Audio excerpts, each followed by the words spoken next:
However, when we treat the mice 6 hours after the infection, interestingly, you see that during the first week, the mice seem normal, seem very healthy. But some mice in the second weeks, they lost the weight, and 50% of them die, and 50% survive. But however, the sickness is very insignificant. And remember, this is only one treatment after infection. It means that the mice get already the disease, and now we treat the mice, and only one treatment, and 50% survive. This experiment has been done in US CDC by my long-term collaborator, and he is a very well-established scientist in US CDC and specialist on H5N1 virus. So with this reasoning, we come up with the idea that after the infection, we have to treat the mice multiple times. So next slide, I show you, okay, yeah, I'm sorry, let me go back, and here it is. Okay, the reason is that only with the one treatment after infection, we still have a little bit high virus titer in the lungs on day 3 after infection, compared with these mice that received the IGY before the infection. So here's still a little bit higher, 1 log higher. I will explain to you why this is just only the little difference in virus titer and in the result in 50% of mortality in mice. Because one of the reasons is that H5N1 is so pathogenic, very high pathogenic. With the other virus, less pathogenic like H1N1, doesn't matter. The mice still can survive. So here we come back with a treatment with 3 more treatment after the infection. Okay, the first experiment we did only one single treatment over here, 6 hours after infection, and now we did 3 times more treatment after infection, and as you see that 100% of them survive, and like the mice received treatment before the infection, they did lose the weight a little bit, but not significantly, and 100% survive the infection or challenge with the highly pathogenic H5N1. So next, I want to show you how the result it is. The virus titer on day 3 after multiple treatment with the IGY specific for H5N1, the virus titer is low comparable with the mice that received before the infection. So this is basically, we did also the 2 treatment and 3 treatment, and 2 treatment also did the same thing, similar thing, that 100% of mice survive. Next, we are going further with the H1N1 virus. However, this one is not the pandemic H1N1. It is a laboratory H1N1 from the strain APR834 from the year 1934. But they have similar antigenicity, similar like H1N1, pandemic H1N1.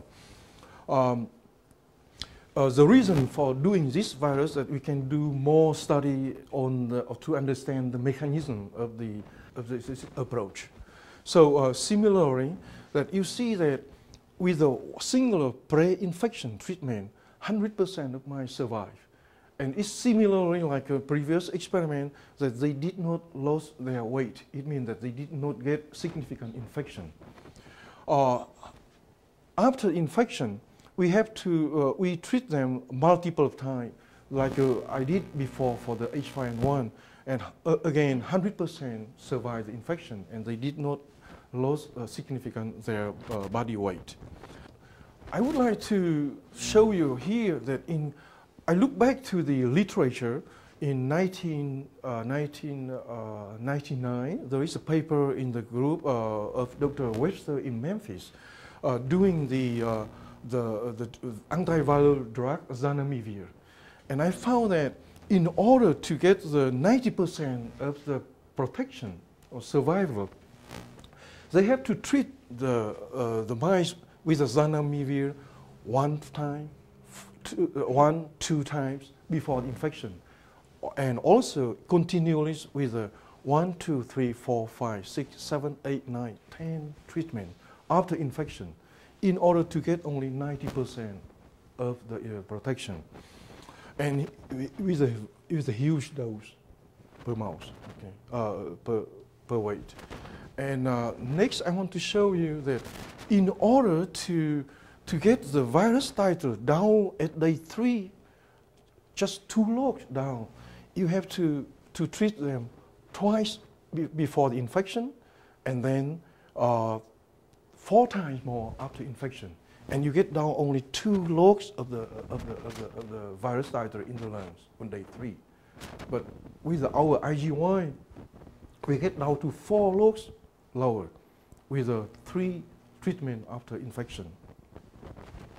So next we ask question scientifically, because we are immunologists and we ask question. When we treat the mice or human, any organism with the foreign protein, so IGY become foreign protein for human, also for mice. So they may induce antibodies against the IGY. So we ask 2 questions. The mice, if they receive the treatment, IGY treatment, do they induce antibodies against IGY? And we thought that they do, because the IGY is a foreign protein. And the experiments show that, yes, they did induce significant antibodies response to IGY. So now next question is, this antibody can prevent or block the IGY activity against the influenza or not? And the question is, the answer is no. Fortunately, and also, we show you that we use the mice that were treated before with IGY, and then we measure the antibody response, antibody level against IGY, and we found that the mice have already antibodies against IGY. Now we use these mice, infect these mice with H5N1, and then treat the mice with the IGY. And the IGY, as you know, that still works beautifully. So no inhibition of activity of IGY in this occur. So basically, problem solved. The question that our concern that the antibodies generated during the treatment can prevent or somehow inhibit the effect of the IGY doesn't happen.